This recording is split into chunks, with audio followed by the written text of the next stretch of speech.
કડવો પણ નરવો ચૈત્ર માસમાં માતાજીની આરાધના સાથે લીમડાની શું છે પરંપરા જુઓ. આજના આધુનિક સમયમાં જૂની પરંપરાઓ ભૂલાતી જાય છે, ત્યારે લીમડાનું વૃક્ષ ઉગાડવા પ્રેરણાઓ આપીને વૃક્ષારોપણ પણ થતું હોય છે. ચૈત્રમાં નવરાત્રિ સાથે ચૈત્રમાં લીમડો આરોપવાની જૂની પરંપરા છે. આયુર્વેદમાં તેનું ખતવ અને ભારતની સંસ્કૃતિમાં લીમડાનું મહત્ત્વ ઘણું છે.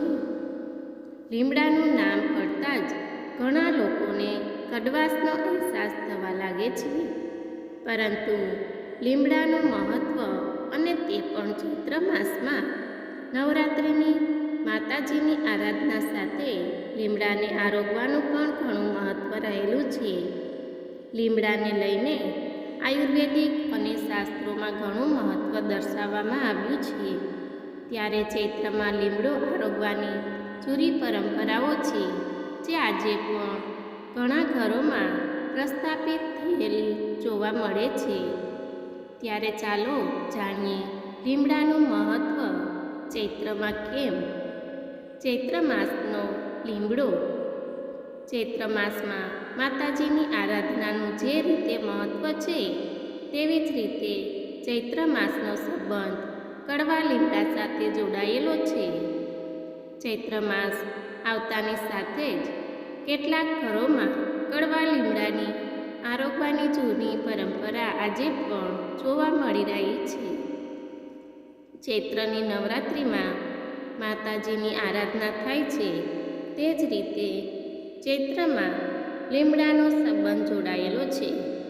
જો કે કડવો લીમડો હોવાને કારણે આજની પેઢી તેને કડવાશ તરીકે જોતી હોય છે, પરંતુ મનુષ્યના સ્વાસ્થ્યને લઈને લીમડો ઈશ્વરીય રૂપ તરીકે ભાગ ભજવતો હોય છે, જેનું આજે આયુર્વેદ અને ભારતીય સંસ્કૃતિમાં પણ ખૂબ જ મહત્ત્વ આપવામાં આવેલું છે.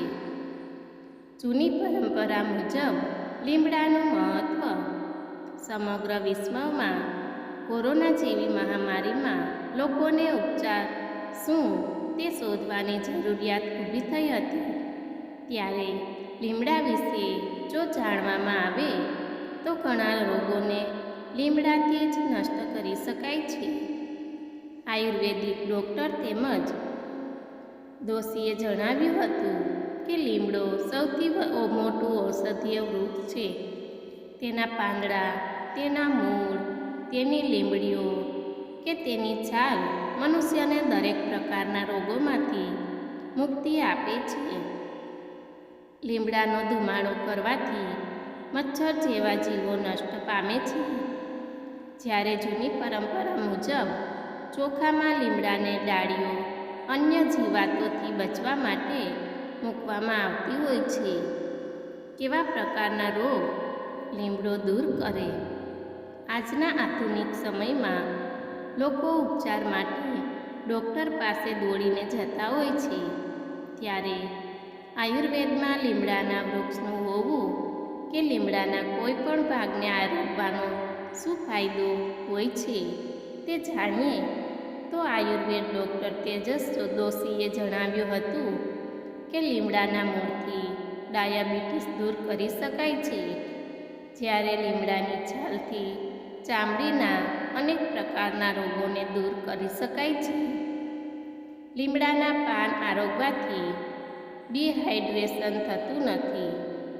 લીમડો આરોગવાથી મનુષ્યની પ્રવૃત્તિઓ હોય તો એક વૃક્ષ પણ ઘર ઉગાડવાથી થોડો ફાયદો મળે છે. લીમડામાં કેવા પ્રકારના તત્વો ગુણકારી. ચૈત્ર માસમાં લીમડો આરોગવાની જૂની પરંપરા છે. તેની પાછળનું કારણ વર્ષ દરમિયાન આવતી ત્રણેય સિઝનમાં લીમડો આરોગવામાં આવે તો તાવ આવતો નથી. વર્ષ દરમિયાન લેવાયેલા ખોરાકથી શરીરમાં પ્રવેશ્યા કેટલાક જીવાણુઓને પગલે આવતી માંદગીને હટાવવાનું કામ લીમડો કરે છે. લીમડાની મૂળ ગુણ ઠંડકનું છે. ત્યારે લીમડામાં 2 પ્રકારના તત્વો આવેલા છે, જેમાં મોર્ગેસીન અને મોર્ગેસિક નામના એસિડને કારણે તેના પાંદડા, મૂળ ડાળીઓ અને અંતરસ્રાવ મનુષ્યમાં પ્રવેશતા રોગોના જીવાણુને મારે છે. કહેવામાં આવે છે કે લીમડાની નીચે સૂવાથી અનેક રોગો થતા નથી. અમારો વિડીયો પસંદ આવે તો લાઈક, શેર, સબસ્ક્રાઈબ કરવાનું ભૂલશો નહીં. ધન્યવાદ મિત્રો.